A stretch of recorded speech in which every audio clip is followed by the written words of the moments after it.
Man, Bungie, what's up? Bungie, man, what are you doing? What are you doing, Bungie? What are you doing? Man, I don't even need the headset. I don't even know I have this on. Okay, guys, look, guys, look. Like I said, I was gonna be adding more to my channel. If you watch my Road to 1K video, I'm adding more to my channel, and especially the games I play and more passionate about. So Bungie dropped a TWAB, if you know what that is. Basically it's the weekly update, whatever crap, but Bungie put on there basically patches for online games, letting you know what changes, stuff happening. So I was like, okay, let me try my first video out doing this. I'll be doing more of this in a while because I want people to know my reaction and stuff. Anyway, let me read this. Let me read this for you, okay? Let me read this for you. So here go, my friend hit me up to my son, hey, you gotta check out this new update. I'm like, okay, what's the new update? Okay, I'm finna go down the list of what's important to me. They patching, they fixing something, they changing some exotics. They're not fixing nothing, they changing some exotics. I ain't read all of them, but I read the first one. I was like, I gotta record this. First one, Whisper of the Worm. Whisper of the Worm was already adjusted in Season of the Drifter, but an exotic that can generate an infinite amount of heavy ammo is still a gigantic outlier and render many weapons irrelevant for certain encounters. This been Black Hammer perk since D1. If you are OG, you know it's called Black Hammer. And then they try to change it to Black Spindle. And now they changed it to Whisper of the Worm. I don't know why Bungie keep trying to change like it's a new gun. It's the same gun. Anyway, it been this perk. If you don't know, it's a sniper that literally, when you keep hitting precision shots 3 in a row, it give you that ammo right back out of thin air, like poof, you know, thin air. It's magic. Now it sounds like Bungie thinks that perk is overpowered, even though that's the exotic perk on the gun. Like there's nothing else special about the gun but that infinite perk. Anyway, let me calm down. Focus, god dang, focus. There go. Dang, I'm not that ugly. Come on now. Basically, Bungie like, that's too overpowered for other heavy weapons to compete. So Bungie like, we finna do something about it. So keep going into it. Say, while exotics are intended to be powerful and novel, bypassing the ammo economy can tend to force us to adjust enemies to compensate. The enemy just weak, they need buff up, man. This effectively results in snipers as a whole being punished because of Whisper's unique ammo ability. As a result, we're removing the ammo generation ability so that we can increase the effectiveness of all other snipers that don't have an endless amount supply. White Nail, that's the name of the perk, pulls ammo from reserves rather than creating it. So now, if you got 21 bullets and you get in the 3-tab, you take in bullets from the 21 bullets. It's not coming out of thin air. Reserve ammunition increased to 18 without ammo reserve perk.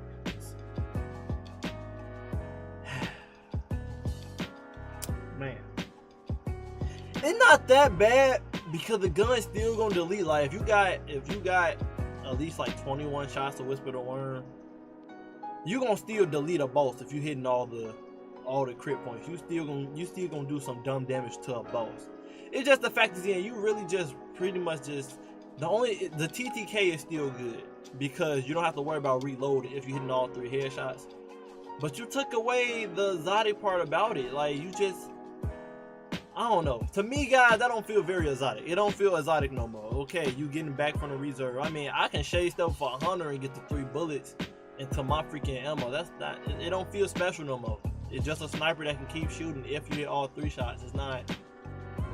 Guys, let's go on to the next. I'm not finna talk about that one no more. Sleeper Simulant. The reduction of bounce shot damage for Sleeper Simulant is already present on several important enemies. We are now making this reduction part of the weapon. What? The difference in damage is too large between a single precision shot of Sleeper Simulant and an angle shot that pierces the target, and also hits the target again with the bounce projectiles. Much like Whisper, we had to adjust enemies around with that potential. By making these changes a permanent part of the weapon, we can get it into a more balanced position. Reduce ricochet bounce damage on boss combatants. Sorry guys, I got a little angry. Modify precision behavior, my bad. Total damage is unchanged, but non-precision shots are significantly more forgiving. Okay, so if you don't hit your headshot, you know, the damage is not gonna be too off, you know. Let's just go on. Lord of Woods received a massive increase in damage with the full benefits of the shotgun changes in Season of Drifting. Yeah, people were really talking about Lord of Woods being amazing in PvE, and I was like, what they talking about? I never jumped on that meta, you know. Then it says, this made it a lot more popular, but we got a significant amount of feedback that released the Woods activating on every kill made it difficult to control the weapon ammo consumption. As a result, we're allowing you to swap between the two states to control the output, while also reducing its output slightly. PvE damage reduced by 20%. Release the Woods perk have been reworked. No longer triggers automatically on kill. This effect is now triggered by hold and reload, similar to the fundamental. Okay, that's decent. If you want to do 6 shots with it, you can. If you want to do 3 shots with it, you can. Whenever you want. You don't have to get a kill. That's okay. 20% in PvE though? 20%? Oh my lord. See, in gaming aspect, that's a lot. 20% is a lot, guys. That's not little. Oh my god. Ace of Spades is pretty hot in Crucible. More like Luna Hal, to be honest, but y'all already nerfing Luna Hal and I forgot, so I'm not gonna speak up no more. It has been seen in inclusion of Destiny 2 Forsaken. The number of perks on the weapon, combined with the semi-permanent effect of Memento Mori, gives the weapon too many advantages compared to other weapons. Y'all just not noticing it. Now the Memento Mori ends when you stole the weapon. You will need to make a decision on whether or not you will keep the weapon drawn to retain the moment. It should have been like that to begin with. I don't know why you had it that it stays on the goddamn gun all day. Mental Mori now ends if the weapon is stole. The PvP damage bonus on Mental Mori was slightly reduced to prevent 2-tapping Guardians while Vengeance. Thank you! Thank you! We've been bothered by that for too long. Specifically, you need 4 resilience to survive this. Because people focus. God dang! The camera! Y'all probably not even looking at me. I'm probably doing this for no reason. Camera, mess up as much as you want, bro. Mess up as much as you want. So basically, if you was a Titan, if you did a NERFS while sliding over ammo or one-eye mass damage buff from killing someone else, a different Guardian, you was able to 2-tap with Ace of Spades because of its damage perk with Memento Mori. So if you was a Titan, Ace of Spades was very detrimental. Like a 2-tap headshot was all you needed to kill a Guardian. A 2-tap hand cannon is dumb nice, especially with Ace of Spades range. So it was a very compatible foe inside comp. The PvP damage bonus of Memento Mori can 2-tap no more, but typically needs 4 resilience to survive, so you need at least 4 defense to survive it. Memento Mori is active for 6 shots again, not 5 anymore. Wow. Exotic armor. Along with the weapons above, we will also be making some changes to some exotic armor pieces. Primarily, we're paying attention to pieces of exotic armor that grant back super energy. We felt they are increasingly becoming must-pick gear choices. What do you want us to use in PvE? Make these exotics feel more exotic and we'll actually use something else. Of course we're gonna use exotics that give us our super energy back. They're the smartest choice. It's the smartest choice. You want to have your super to spam in PvE. Before I even continue, I already can sense a nerfing Orpheus Riggs again, a nerfing in Charles the Gallimore, a nerf in the Starfire Protocol for Warlocks. What else? What else? I just see a lot of nerfs right now. I can just see it before I continue reading. We felt there are increasingly must-pick gear choices. Aura generation from teammates is meant to be the best way to accelerate your super generation. These exotics are allowing players to bypass this teamwork mechanic by generating a large amount of super energy without relying on other players' orbs. No! For hunters, for example, we use the Orpheus Riggs to do DPS, help with DPS, tether a group of enemies for AoE control, and while we doing it, we drop an orb in them so they can pick it up and keep using their super. It's still orb generation. What do you mean? They still picking up orbs, even with the Radiance. Well, of Radiance, every time they slam that sword down, it still drop orbs, and people still pick it up so they can use their super. What do you mean? Of course, we can use the exotic in solo play for hunters to be able to solo queue with the Shade Step, with their Night Stalkers, and the same thing with Warlock. They want to use Well of Radiance. What do you mean? Bungie, what are y'all talking? Y'all addressing everything but what we need in the game. We need hand cannon bloom fixed.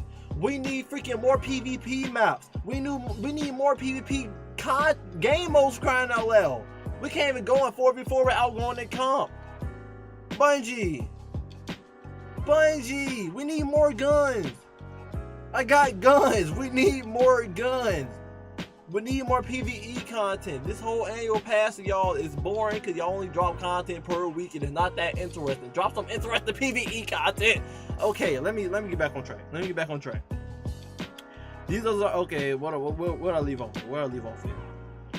Also, because these items are so overwhelmingly strong in situations where players face off against large number of enemies, some activities were designed considering the use of armor, such as Orpheus Rigs, Phoenix Protocol, exactly, Skull, Dire MCAR, exactly, Nova Bomb. This means how about y'all address how Titans don't have no OP exotic to get their supers back? How about you add something like that? Come on, Bungie! Come on! Where was I again? I keep losing my spot. This means if someone in your fire team doesn't have these super exotics equipped, the activity becomes far more difficult. So nerf the activities. If you're gonna nerf the exotics, nerf the activities. We are making some changes to these arm pieces to try to preserve their power fantasy and still leave them as viable choices for difficult activities without making players feel like they must have them equipped or be a huge disadvantage. Here you go. Super generated exotic armor changes. Skull, Dire MCAR, Orpheus Rigs, and Phoenix Protocol, the ones I mentioned, now receive super energy back with diminishing returns, making it rare to get a full super back. Shards of Galanor was bad because it's RNG. It don't even get your super all the way back. Like, what the F? And Ursa Pheromosa had their super gains caps reduced to be in parties with other super exotic changes.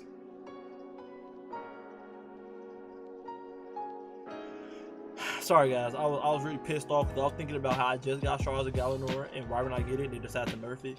And the fact is, before I even got it, they had already nerfed it. So whenever I'm using the goddamn thing, whenever I use it, it do not give me the same energy back in the same scenario each time. It's random as fuck. And now they saying they nerfing it again.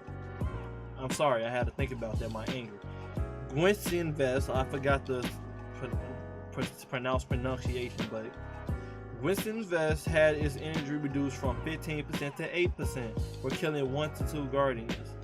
It already was bad. What's y'all nerfed it from us being in our super all day? What do you want, Bungie? Still scales us similar to before when killing 3 or more guardians.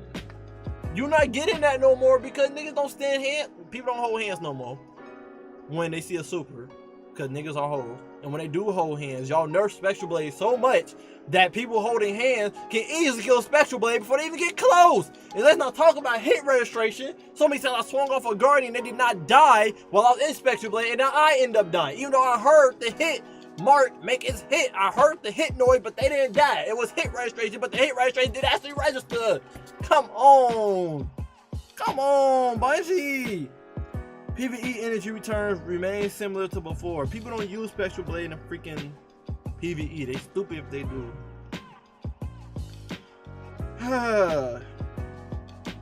Guys, that's all my friends sent me.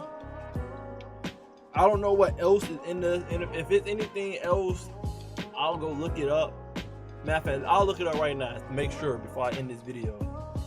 Alright guys, I looked up, that was all that they talked about that I read to you guys already. That's their sandbox for the season of Opulence that's coming out next month.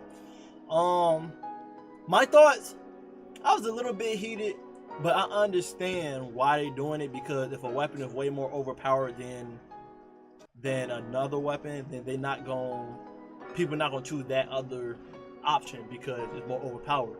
If you see a Gjallarhorn compared to like a legendary rocket launcher, this for D1 veterans, people easily gonna choose the Gjallarhorn over the legendary rocket launcher because Gjallarhorn do way more damage than it. But if you nerf Gjallarhorn, then people gonna choose the other exotics or legendary outcomes with Gyros over Gjallarhorn because it can now compete. So that's basically what they're doing. They're nerfing Whisper the Worm and stuff because they want other guns to be able to compete. And they're doing this before the next expansion because they wanted that when new guns and new exotics they drop next expansion. There better be some new exotics with the next expansion, what they just pulled. They wanted that other people, they wanted that people be able to choose that as an option for a PvE or PvP option to compete in whatever they want to do. I don't know why they decided to nerf. I understand why, but they decided to nerf weapons and armor over just adjusting PvE and making it harder and more difficult.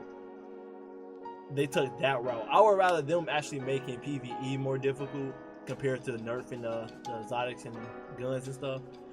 But that's the competitive spirit in me. That's not the smart game design option. It's every game has a meta, and them nerfing these guns and armor just gonna make a new meta. That's just how online games work. So don't be bummed out like, oh man, this sucks. Cause guess what? It's gonna be a new gun and armor that gonna take its place that everybody gonna sway to and be the meta of. So it don't even matter. We still got Outbreak Prime, good at PvE and PvP. Oh my bad. Outbreak perfected. Let me show my respect.